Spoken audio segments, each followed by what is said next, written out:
الحمد لله في السماء عرشه وفي الأرض سلطانه وفي الجنة نعيمه وفي النار عقابه. أشهد أن لا إله إلا الله، من تكلم سمع نطقه ومن سكت علم سره ومن عاش فعليه رزقه ومن مات فإليه منقلبه.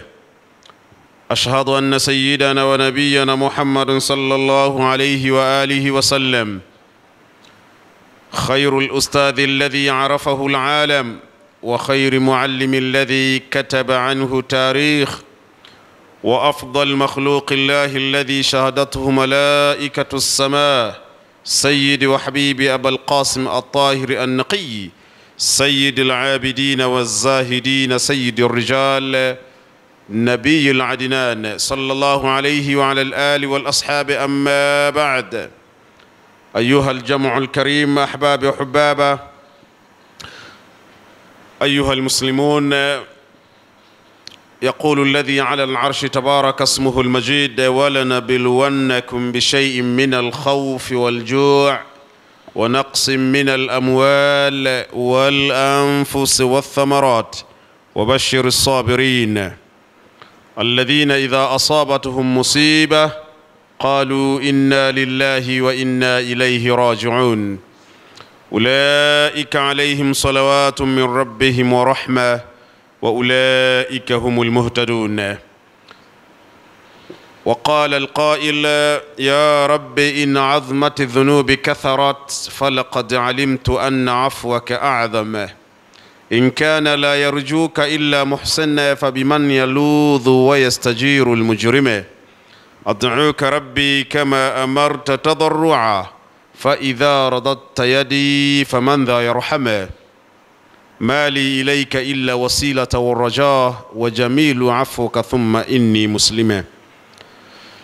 أخيرا يقول الشاعر ربي يرحمه رحمة واسعة: يا حامل الهم إن الهم منفرج، أبشر بالفرج فإن الفارج الله، أبشر بالخير فإن الفارج الله. اليأس يقطع أحيانا لصاحبه فلا تيأسن فإن الكاشف الله. إذا بليت فاثق بالله وارض به، إن الذي يكشف البلوى هو الله. Waheshimiwa waumini wenzangu wa msikiti mtukufu wa As-Sadiqul Amin, nimemshukuru Mwenyezi Mungu, mmesikia. Rehma na amani nimeziomba kwa mtume wetu Muhammad sallallahu alayhi wa alihi wasallam, wal bakhilu man la yusalla alayhi, sallu ala rasulillah. Leo Waislamu waumini wenzangu, ni tarikhi ya 8 ya mwezi wa Jumada al-Ula. Jumada al-Ula ni mfungo 8 ama mwezi wa 5 kwenye kalenda ya Kiislamu. Hunaka Muharram wa Safar wa hunaka Rabi'ul Awwal wa Rabi'ul Akhir, thumma Jumada al-Ula am Jumada ayuha Jumada al-Ula. Kwa hivyo leo tuko katika tarikhi ya 8 ya mwezi wa 5 mwaka wa 44 baada ya 1400 Hijria. Huo ni mwaka wa Kiislamu muwafaq na tarehe 2 Disemba mwaka wa 22 baada ya 2000. Wenyewe Waarabu wanaoita kanuni Tishrin al-Awwal, Tishrin al-Than, Tishrin al-Awwal. Mwezi huu kwa Kiarabu ni Tishrin al-Awwal. Kwa ile Jumada al-Ula ni jina la Kiislamu.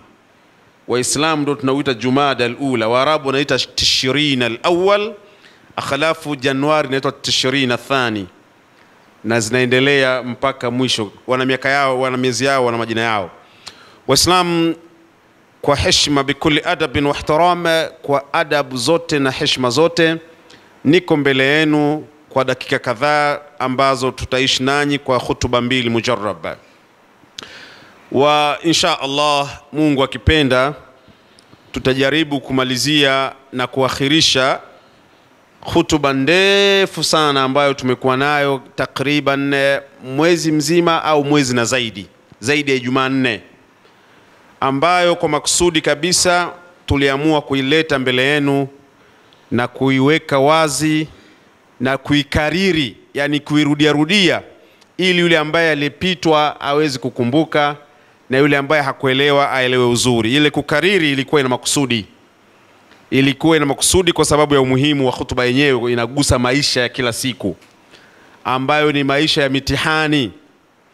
Na nianzie hapo kwamba Mwenyezi Mungu Tabaraka Ismuhul Majid amemuumba mwanadamu akiwa na shida mbalimbali, akiwa na changamoto mbalimbali, akipitia matatizo mbalimbali.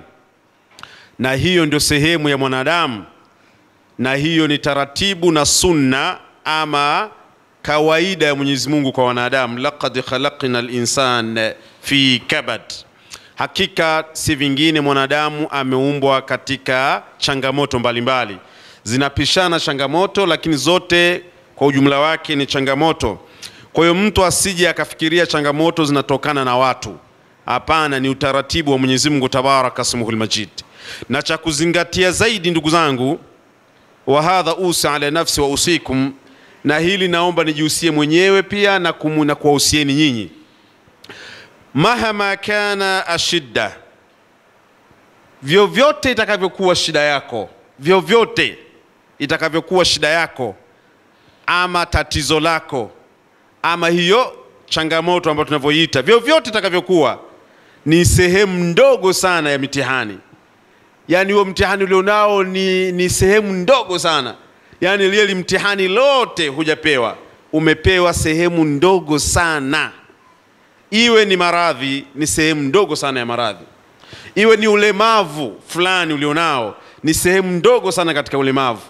Iwe ni masala ya riziki, iwe ni masala ya heshima ama muonekano ama maumbile ama ndoa ama familia, vyovyote itakavyokuwa, naomba uzingatie kwamba shida yoyote unayopitia ni ndogo sana. Ni sehemu ndogo sana ya shida yenyewe. Lau tungepewa hata robo ya shida, hatuwezi kuvumilia, hatuwezi kustahamili. Tukipewa nusu haiwezekani. Tukipewa robo tatu wallahi haiwezekani. Tukipewa shida kabisa kwa ukamilifu wake haiwezekani. Tumemegewa kidogo sana.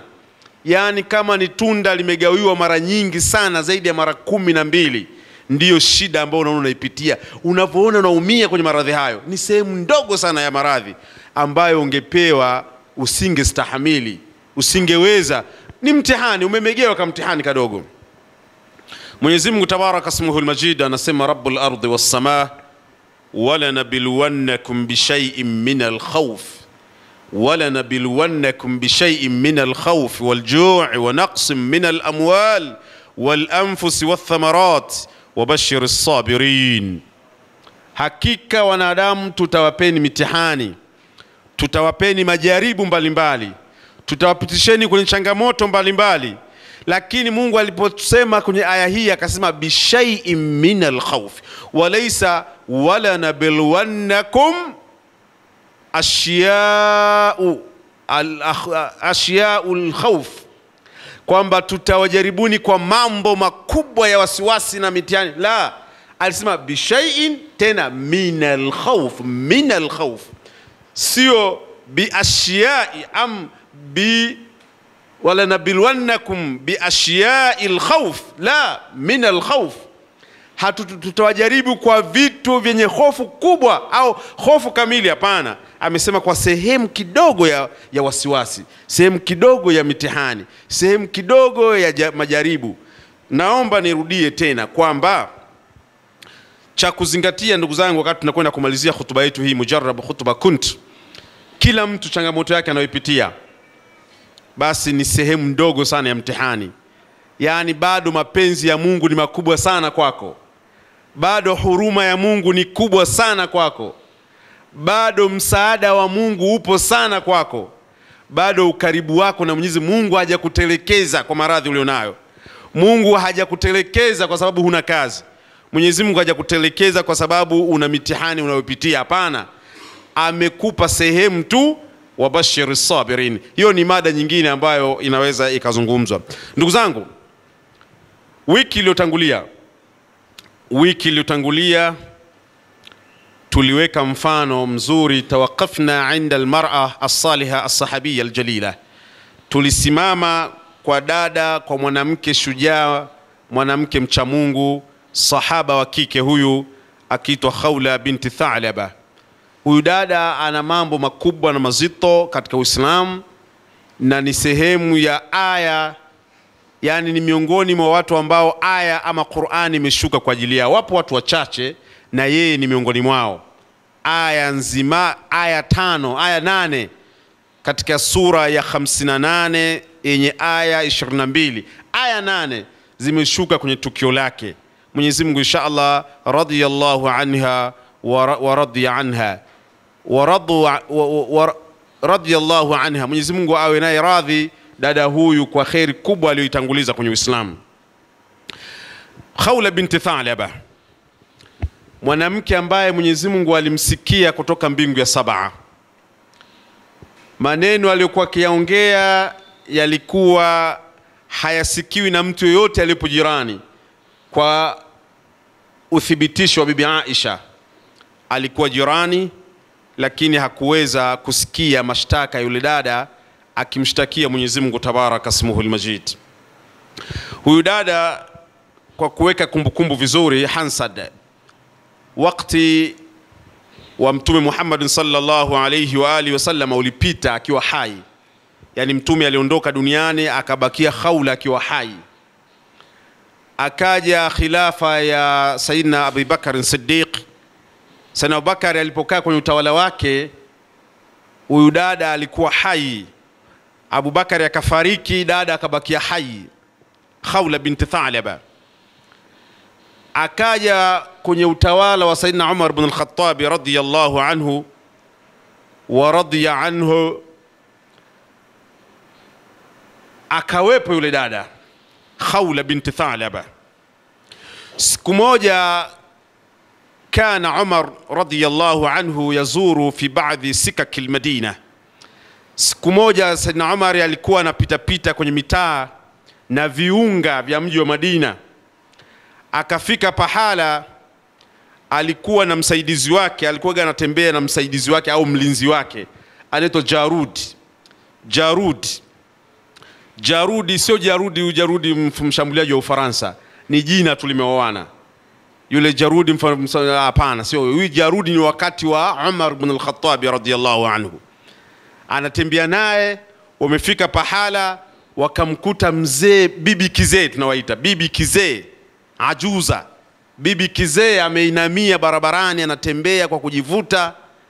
Akamfasallama alaiha wa raddat alayhi salam. Sayyidina Umar akamsalimia yule bibi naye akajibu salamu ya Umar. Na alipoinua macho yake kumuona anayemsalimia, akamuona kumbe ni Umar ibn al-Khattab radiyallahu anhu. Akamwambia, intadhiri ya Umar aqula laka shay'a. Umari, usiwe na haraka, naomba usubiri, uvumilie, nikwambie jambo, nisikilize. Umar ibn al-Khattab akasimama. Yule mama Khawla binti Tha'laba akamwambia Umari, wallahi we Umar, ra'aytuka wa anta sabiyya fi suq al-Uqadh wa yusammuka Umayra thumma sammawnaka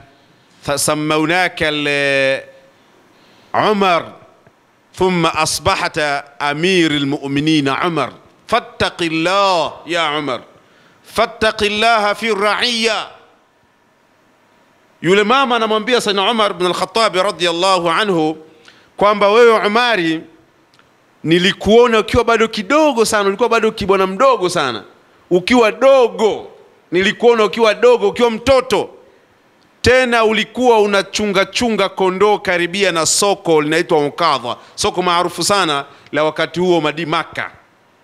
Ulikuwa unachunga jirani ya soko la Uqadha, unachunga kondoo, unachunga ng'ombe, ngamia, unachunga mbuzi. Ulikuwa mchungaji, wakawa watu wanakutania Kaumari, Kaumari kale.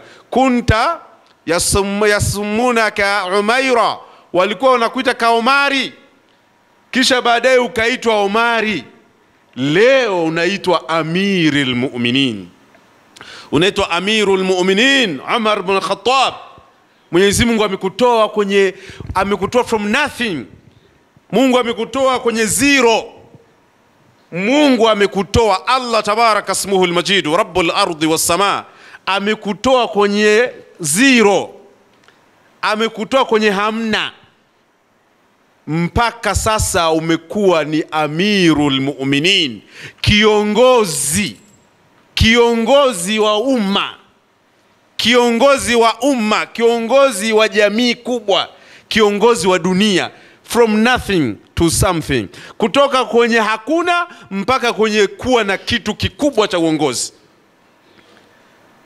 Na kuambia Omar, ittaqillah, muogope Mwenyezi Mungu wewe kwa madaraka ulionayo.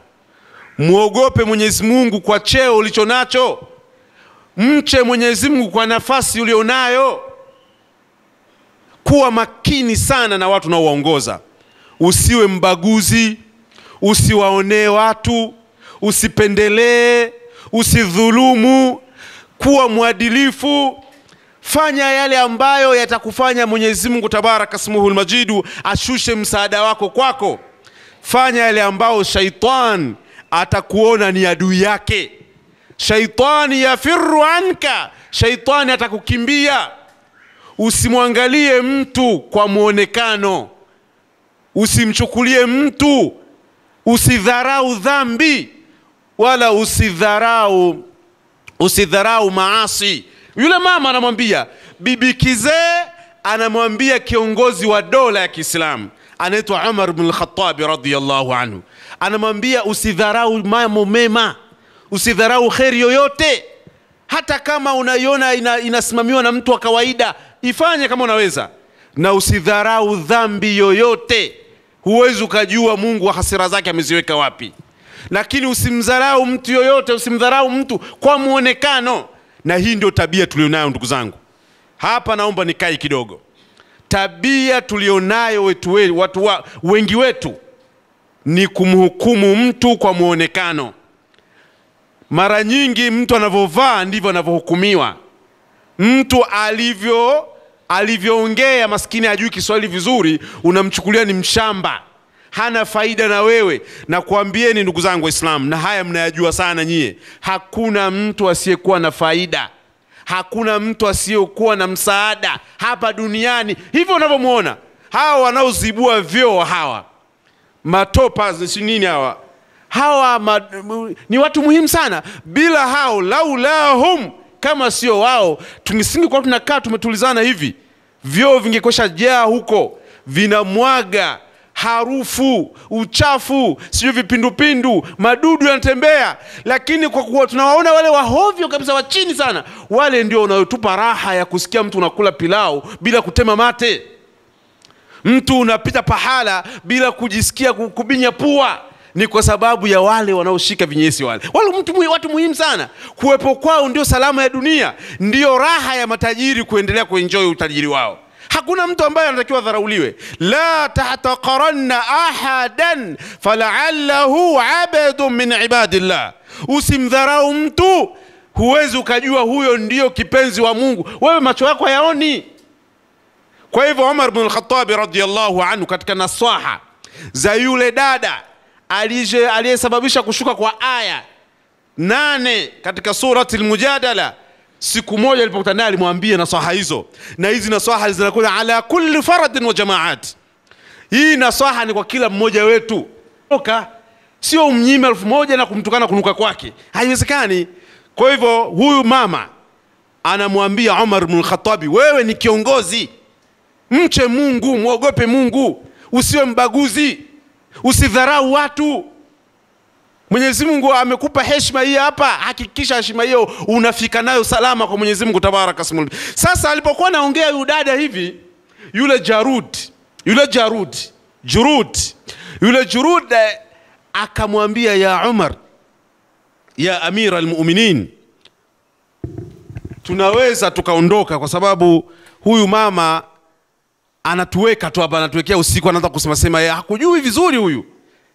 Umar ibn Khattab radiyallahu anhu akamwambia, lau qumna hina min sabahin min tulu'i ash-shamsi ila ghurubiha wallahi ma kharajna illa bis-salati maktuba. Atadri man al-qaila innaha sami'a Allahu qawlaha min sab'i as-samawat ayasma'u Allahu kalamaha wala yasma'u Umar. Umar ibn al-Khattab radiyallahu anamjibu mlinzi wake, anamjibu Jarud, anamwambia hivi, unamjua msemaji huyu anayesema hapa, unamfahamu mpaka unaniambia tuondoke tunachelewa? Akasema qala la, akasema mimi simjui. Akasema mimi huyu mwongeaji lau atanisimamisha hapa, lau aqamatna hina min tulu'i ash-shamsi ila ghurubiha, tangu jua linazama mpaka tangu jua linachomoza mpaka linazama, wallahi siwezi kuondoka hapa ila kwa ajili ya swala za faradhi. Ikitoka adhana ya maghribi, adhana ya isha, ama adhana ya dhuhuri, ama adhana ya asri, adhana ikitoka kwa ajili ya swala ya faradhi ndio naweza nikaondoka. Kwa jambo lingine lolote siwezi kuondoka. Kwa sababu gani? Huyu mama, huyu bibi, Mwenyezi Mungu amemsikia, amemsikiliza kutokea mbingu ya 7. Mbingu ya 7 Mwenyezi Mungu amemsikia. Huyu anaongea hapa, amemsikia Mwenyezi Mungu mbingu ya 7. Akhalafu mimi Omari nisimsikilize akiwa anaongea mbele yangu? Mungu amemsikiliza, mimi Omari nisimsikilize huyu? Wallahi kama atanisimamisha hapa kuanzia jua linachomoza mpaka linazama, sitoacha kumsikiliza mpaka atakapomaliza kauli yake. Hadhihi sayyida ya hadha ahbab wa hubab akhwana ahlan wa sahla. Ndugu zangu, huyu dada rekodi yake ni safi, rekodi yake ni ya kusisimua, rekodi yake ni nzuri. Wa minha na'khudhu durus, na maisha ya dada huyu ni masomo, maisha ya dada huyu ni mazingatio, ni ujumbe kwa kila mmoja, kuonesha kwamba Mwenyezi Mungu anaweza kumsikiliza mtu bila kujalisha ni nani anasema. Unaweza kuwa mtukufu kwa muonekano, akhalafu Mwenyezi Mungu asikusikilize, alafu ukawa dhalili wa chini kabisa, watu wanakupita, wanakusukuma, watu wanakuambia pisha, lakini Mwenyezi Mungu tabaraka ismuhul majid rabbul ardi was samaa alhaq subhana atakusikiliza na atakukidhia haja zako. Lakini pia watu wenye akili huwa hawadharau watu. Umar ibn Khattab radiyallahu anhu ametuonesha mfano. Bibi ni kizee, yuko busy, ni kiongozi, majukumu ni makubwa, lakini anasemeshwa na mtu anasema lazima nimsikilize. Hawa watu Mungu anawasikia kutoka mbingu ya 7. Mimi nisiwasikilize na ubize gani? Waheshimiwa waumini, baadaye tulipokuwa tunaongea kisa hichi, tukaongea namna ambayo dada huyu, sahaba huyu wa kike, mama huyu Khawla binti Tha'laba, kama alivyokusudia kuiokoa ndoa yake kwa kumkabidhi Mwenyezi Mungu tabaraka ismuhul majid, wallahi shida yake papo hapo ilikamilika, ilitekelezwa, ilikwisha, na ikawa ni ufumbuzi wa dunia nzima, kwamba mtu akimuita mama yake, akimfananisha mke wake na mama yake, hata wewe hapo ulipo hukumu ni ile ile aliyoiomba ule dada au aliyoiuliza ule dada, kwamba walladhina yarmuna almuhsanat walladhina yarmuna yudhahiruna min nisaihim, na wale ambao wanawaita wa mama zao, wake zao ni sawasawa na migongo ya mama zao, basi hukumu yao ni hiyo ambayo alipewa Aus ibn Samit. Unafunga siku 60 mfululizo, ama unawalisha maskini 60, au unaachia mtumwa huru kama yupo, na sasa hivi hatuna. Kwa hiyo hukumu moja inabakia imesimama, zinazoendelea kufanya kazi ni zile hukumu 2 ambazo zinafanya kazi mpaka sasa, lakini mwanzilishi ni huyu dada. Kwa hiyo haya ndiyo ambayo ma aradna an wasilahu ilaikum, tuliyataka tuyawasilishe kwenu, kila mtu aweze kuyatafakari kwa pamoja. Inshallah hutuba inafuatia dakika 5 itakwenda kukamilisha hii hutuba nzuri na ndefu ambayo ilikuwa inakusudia kutupa utulivu wa matatizo. Tatizo linapotokea usipate papara. Hata saikolojia inatuambia hivyo. Hata watu wa philosophy, falasifu, watu wa philosophy wanakuambia ukipata tatizo lolote usikurupuke. Kwanza tulizana. Halafu baada ya kutulia ndiyo ufanye maamuzi. Maamuzi yoyote ya kukurupuka mara nyingi, kama sio mara zote, ni kukosea. Ndiyo hutuba hii inatuambia mtu yoyote akipata shida usikurupuke. Utapoteza dini yako, utapoteza heshima yako, utapoteza mali zako, utaongeza tatizo, utakosea. Lakini baada ya tatizo, awthiq billah wardi bih fa innal kashifu Allah. Kwanza kuwa karibu na Mungu, mng'ang'anie Mwenyezi Mungu, lakini pia kubali ule mtihani wa Mungu aliyokupa. Upokee kwanza ule mtihani, halafu mwenyewe Mwenyezi Mungu ndiyo atakayeuondoa. La tashkuanna ila ibn adam fa inna dhaka fahina dhaka tashkur rahima ila alladhi la yarham. Tuliyasema haya, usimlalamikie mtu kwanza. Na kama unataka kumlalamikia mtu, mlalamikie katika mtindo ambao labda wa kushiriki kumwambia Mungu. Naomba utushirikiane kumwambia Mungu. Iwe labda hivyo, kwamba shekhe, naomba inshallah nina mitihani na nitokea. Na ni vizuri zaidi ikiwezekana usimwambie mtu wewe mtihani wenyewe. Mwambie tu na mtihani, naomba tufanye dua. Shekhe, mimi nina changamoto nazipitia kazini kwangu, naomba tufanye dua. Sio uanze kuzungumza moja ilikuwa ikaenda ikafanyaje, huyo hana msaada wote. Wewe mwambie tunaomba tushirikiane tufanye dua. Na maradhi shekhe nanisumbua, naomba inshallah tuombe dua shekhe. Basi mwambie hivyo mtu. Sio mwanzo kumwambia bana unajua mimi wakati fulani. Usimhadithie mtu wakati huo unamshitaki Mungu kwa mtu. Wa hadha la yanfa, ma yanfa, haisaidii chochote. Yani badala yake unaongeza tu kiziwizi na pazia zito kati yako na msaada wa Mwenyezi Mungu Tabaraka Ismuhul Majid. A'udhu billahi minash shaitanir rajim. Bismillahir rahmanir rahim. Wala nabilwannakum bi shay'in min al-khawf wal-ju' wa naqsin min al-amwali wal-anfusi wath-thamarat wa bashshiris sabirin alladhina idha asabatuhum musibah قالوا إنا لله وإنا إليه راجعون. بارك الله لي ولكم بالقرآن العظيم ونفعني وإياكم بالآيات والذكر الحكيم. أقول ما تسمعون، استغفروا ربكم وتوبوا إليه واعلم أن التائب من الذنب كمن أتى. والسلام على من أرسل إكمال المنة وعلى آله وصحبه الذين حبهم واتباعهم لنا جنة ومن ثم أما بعد. إخوان أحباب أيها المباركون أمة ميمونة. ndugu zangu, baada ya hutuba ya kwanza naomba niwakumbushe jambo la mwisho kwa hutuba yetu ya leo. Anwa'i al-faraj. Fahunaka fahamu al-khati'a bi anna al-faraj هو إزالة المشكل خلاص. هذه الفهم يا ترى ويا مرحبا اخواننا ماء بالماء إنها فهم خاطئة. ndugu zangu, naomba nimalizie kwa kukumbusha namna mbalimbali za kuondoka kwa tatizo ama kupata faraja baada ya shida. Wengi tunajua kwamba ili shida iondoke, ili faraja iwe imefika, ni kwa ile tatizo kuondoka, kwa maana ya kuondoka basi. Yani kama ni kuumwa, faraja yake ni kupona basi. La badil, yani hakuna mbadala, hakuna njia nyingine, ni hiyo tu. Kama ni kazi, lazima uajiriwe kwenye ofisi hiyo unayotaka wewe. Yani lazima uajiriwe kwenye ofisi unayotaka wewe, ndio unaona sasa tatizo limeisha. Lazima umuoe huyo mwanamke tu, bila hivyo basi wewe tatizo lako halijaisha. Au lazima uolewe na huyo tu. Hii ni fahamu khati'a.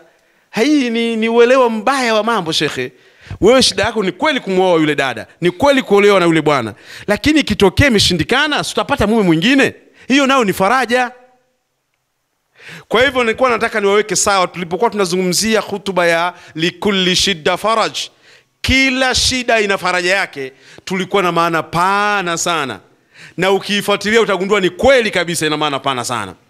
Miongoni mwa hizo maana pana tuligusia juzi kwamba at-takhfif, kwanza kupata relief, kupata nafuu ya tatizo, nao ni faraja. Sio lazima tatizo lote liishe, hapana.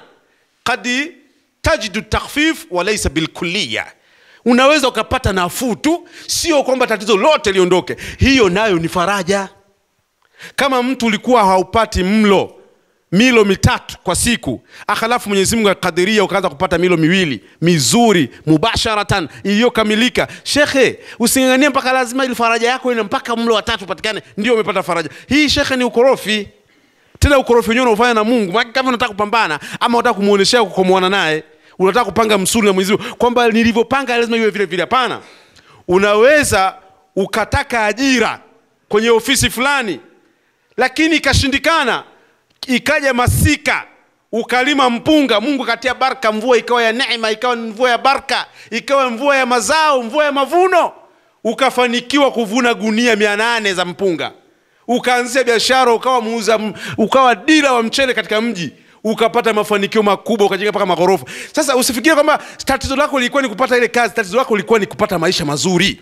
Mwenyezi Mungu amekutoa kwenye kupata kazi ile uliokufikiria itakuwa maisha mazuri, amekupa njia nyingine ya kilimo. Sio lazima ufanikiwe kwenye njia unayotaka wewe ndio faraja. Wakati fulani kukataliwa kuwa mgambo ni bora, kwa sababu kesho utakuwa mwanajeshi. Kukataliwa kuwa mgambo ni bora, umepoteza nafasi ya mgambo, kesho nafasi ya jeshi inatangazwa, utakuwa mwanajeshi. Kwa hivyo faraja sio lazima upate kile unachokitaka wewe kwa wakati huo. Unawezekana ikawa wakati huo ikawa hakifai, Mungu akakunyima kwa wakati huo. Usije ukasema kwamba, maana mara nyingi watu wanasema bwana Mungu, kama kweli Mungu yupo. Unaona sasa mambo yanavyoenda. Yaani mtu sana fikia hatua anasema, unajua shekhi, kwa jinsi mimi wanavyonifanyia wale watu bwana, kama kweli Mungu anaona, kama inshallah. Yaani mshaanza kama, sasa hiyo inshallah nini tena? Umeshasema kama yupo wewe, alafu inshallah. Sasa nini unafanya? Maana yake utakiwa uanze na Mungu moja kwa moja kwamba jambo hili Mwenyezi Mungu analiona. Sio kama kweli Mungu anaona, Mungu analiona hili jambo. Mungu anaona ninavyohangaika. Akhalafu unapokuwa naomba dua, ndugu zangu, ili upate hiyo faraja, kweli umepata maradhi unaumwa, kweli umepata tatizo upate kazi, kweli umefukuzwa kazi, riziki tabu wateja upati, kweli mume wako anakutesa, mume anakusumbua, mke asikiki, yote hayo ukitaka kuomba, kwanza angalia una kitu gani ambacho na wewe umemfanyia Mungu vizuri. Sisi wote tunatakiwa unapoomba dua, kwanza utaje na wewe sifa zako za kwa nini Mungu akusikie. Mwambie Mwenyezi, wale watu wa pango mnawakumbuka nye kisa maarufu fi London wal Qahira. Walipoingia kwenye pango wakati wa masika, likafunika lile pango, ikawa hakuna kutoka. Maisha magumu, shida juu ya shida, wanatafuta faraja, yarjuna yantadhuruna faraja min Allah, wanasubiri faraja kutoka kwa Mwenyezi Mungu. Madha amalu, walifanya nini? Walikaa tu wakaanza kulaumu, kama Mungu kweli yupo, hili pango kwa nini amelileta? Haiwezi kuwa hivyo. Hawakuwa na mlaumu mtu kusema bana kuna atakuwa ni mama mkubwa tu ndo ametuloga hapa. Haiwezekani. Sawa? Sio hivyo, sio unaweza kutafuta tatizo kwingine. Kwanza wewe mwenyewe inawezekana ndio tatizo. Wale walifanyaje? Walifanya hivi kwamba jamani, kila mtu hapa akumbuke jambo ambalo alilifanya kwa ajili ya Mungu, sio vingine. Basi Mungu amwangalie kwa hilo ili tatizo liondoke. Akasema wa kwanza, mimi nilikuwa na wazazi wawili katika maisha yangu yalikuwa magumu sana. Lakini pia na mke na watoto. Lakini heshima ya wazazi wangu ilikuwa ni kubwa sana kwangu. Siku moja katika hangaika zangu nilitafuta riziki mchana kutwa sikupata. Mpaka usiku wa mwanzo sikupata. Baadaye kwenye saa 5 saa 6 ndio Mwenyezi Mungu ukaniruzuku glasi za maziwa 2. Nikafikiria wapelekea kingine kilichokuwa kimebakia. Anasema Mwenyezi Mungu, kama hii yote haya niliyafanya kwa ajili ya kutafuta radhi yako, na sio kutafuta sifa kwa wazazi, wala kutafuta sio watu wanizungumze, wala sio kama mimi na roho mbaya kwa familia yangu, bali ni kutafuta radhi yako Mwenyezi Mungu, na kuomba tatizo hili liliopo hapa la pango hili lituondoke. Shekhe alipofika hapo pango likawa jip likainuka kidogo hivi. Kakaanza kupita kamwanga hivi, kanaingia lakini uwezo kaingiza kichwa ukatoka. Akasema jamani mimi nimejitoa. Mimi nimeshamaliza. Sasa ngoma kwenu wazee. Mimi nimejitoa, sinono limeinuka kidogo. Nyie tena. Kwa hiyo akaja wa pili akasema tatizo lake, akamwambia Mwenyezi Mungu. Akaja wa tatu akasema tatizo lake, akamwambia Mwenyezi Mungu, pango likainuka. Hichi kisa sio cha hadithi njoo utamu njoo uongo kolea. Ni kisa cha watu wacha Mungu waliotangulia, na hii ni malja'u, ni marejeo ya watu unapokuwa na tatizo. Muambie Mwenyezi Mungu mimi sina ajira, lakini Mwenyezi Mungu mimi siachi swala 5, pamoja kama sina kazi, swala 5 naacha usingizi, ninafanyaje? Maji sio ya baridi na tawadha nafanyaje? Hii ni kwa ajili yako Mwenyezi Mungu, sio kwa ajili ya kumogopa mtu. Naomba na mimi Mwenyezi Mungu nipe kitu kadha kadha kadha. Shekhe utaona mabwana, mimi katika mimbari hii uqsim billah أقسم بالله بأبي وأمي وروحي ورب الكعبة ورب محمد بالله عليكم. Kila mtu akiwa anaomba dua kwa kujua kuna khairi aliyoifanya kwa ajili ya Mungu, na unamwombea pale, hakuna anayebaki na shida hapa. Hakuna anayebaki na shida. Na kadhalika maasi, kwamba Mwenyezi Mungu mimi nililetewa rushwa ya kuiangamiza nchi yangu, au labda ya kumsaliti fulani, au ya kumuua fulani, au ya kuiba kitu fulani, nikashawishiwa kwa milioni 15, milioni 50 au milioni 5. Nikaambiwa mimi Sheikh, kwa mfano mashekhe hapa unaweza kaijua ukaambia Sheikh nimekuja. Naam, unasemaje Sheikh? Asema Sheikh wallahi bana mimi kuna mtu Sheikh nataka tumtangulize akhera. Mbona watu wana mambo Sheikh? Yani mtu anakuijia anakuambia hivi, nataka tumtangulize akhera. Wasema Sheikh, unasema kweli? Naam. Utaweza gharama? Asa Sheikh sema hamna wasiwasi, sema Sheikh. Bana hii nataka milioni 10. Sheikh hamna tatizo tufanye. Kama anaondoka kweli Sheikh tufanye. Sasa wewe Sheikh unaacha zile milioni 10 kwa ajili kwamba hili jambo la kumtanguliza mtu ni haramu, ni mambo ya Mungu hayo. Wala taqtulu an-nafsa allati harrama Allah illa bil haqqi wala yaqtuluna an-nafsa. Unakumbuka yoyote kama Sheikh unajua kwamba Mungu amekataza, unaacha milioni 1 2 3 4 mpaka 10 laki 2 unaziacha kwa ajili ya Mungu. Sasa likikukuta jambo unamwambia Mwenyezi Mungu mimi alikuja fulani na milioni 5 kunishawishi ni muue fulani, kwa maarifa uliokuwa umenipa, kwa dua hizo ambazo wanasema kama zipo kweli siweza kuua watu, lakini kwa ajili ya kutekeleza maamrisho yako na kufuata maelekezo yako na kuacha makatazo yako, niliziacha milioni, mimi nikabakia na umaskini wangu wa shilingi 5,000 au 10,000 ili nipate radhi yako. Mwenyezi Mungu, anta ala ma anta alai. Sasa Mungu unajua yanayonisumbua, sasa naomba kwa siri ya kukuridhisha, kutafuta radhi yako, uniondolee tatizo hili hapa. Mabwana, matatizo yanaondoka. Hivi ndivyo ninavyowaambia. Kwa hivyo kuanzia leo natoa siri, mtu yoyote mwenye shida yake awe na kumbukumbu yeye amefanya nini kwa Mungu, au ameacha maasi gani kwa Mungu.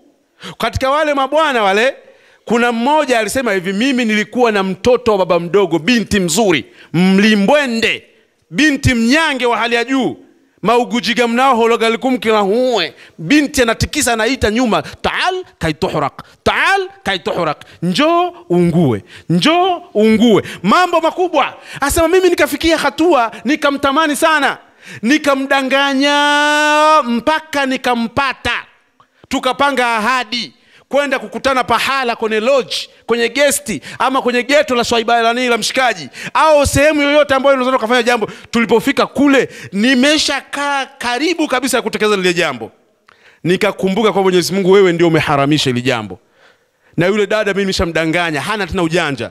Nikatoka bila kufanya jambo lolote kwa ajili ya kutafuta radhi yako Mwenyezi Mungu tabaraka ismuhul majid. Naomba na mimi unitatulie tatizo langu. Ndio lile lilimalizikia likainuka, lote likaondoka. Sasa siku hizi mtu akifatwa na mwanamke tunasema asalijilengesha mwenyewe, mimi nikabokoa tu. Sasa mambo gani? Unafikiri tatizo litaondoka Sheikh? Kwamba alijilengesha mwenyewe, mimi nikabokoa. Sasa unabokoa, ndio umebokoa mashida. Ndio shida za kuganda Sheikh. Utafanya shida zitakutaenda kwa wachawi, utaenda kwenye makaburi ya babu yenu, mtajisenga, mtapaka na lwangwa, mtasema madoto, makasinde, manyangasa. Utaomba kwa dua zote, haitokubali kwa sababu usiliona yule fala, ukaona ubokoe, ushalibu. Ungetoka bila kubokoa Shekhe, hiyo dua yako ingekubali. Usikum bisalata ala sahibi taji wal mi'raj, inna Allaha malaikatahu yusalluna ala nabi يا أيها الذين آمنوا صلوا عليه وسلموا تسليما. اللهم صل وسلم عليه في الأولين وصل وسلم عليه في الآخرين. اللهم صل على محمد وآل محمد كما صليت على إبراهيم وآل إبراهيم، وبارك على محمد وآل محمد كما باركت على إبراهيم وآل إبراهيم في العالمين إنك حميد مجيد. اللهم اغفر للمؤمنين والمؤمنات والمسلمين والمسلمات الأحياء منهم والأموات إنك قريب مجيب الدعوات.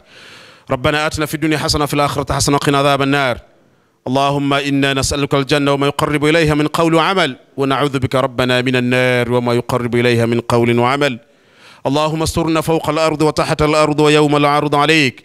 اللهم اجعلنا لك ذاكرين ولك الشاكرين برحمتك وأنت أرحم الراحمين. عباد الله، إن الله يأمر بالعدل والإحسان وإيتاء ذي القربى وينهى عن الفحشاء والمنكر والبغي يعظكم لعلكم تذكرون. فاذكروا الله العظيم يذكركم وادعوه يستجب لكم، ولذكر الله كبار الله يعلم ما تصنعون. قوموا إلى صلاتكم يرحمكم الله.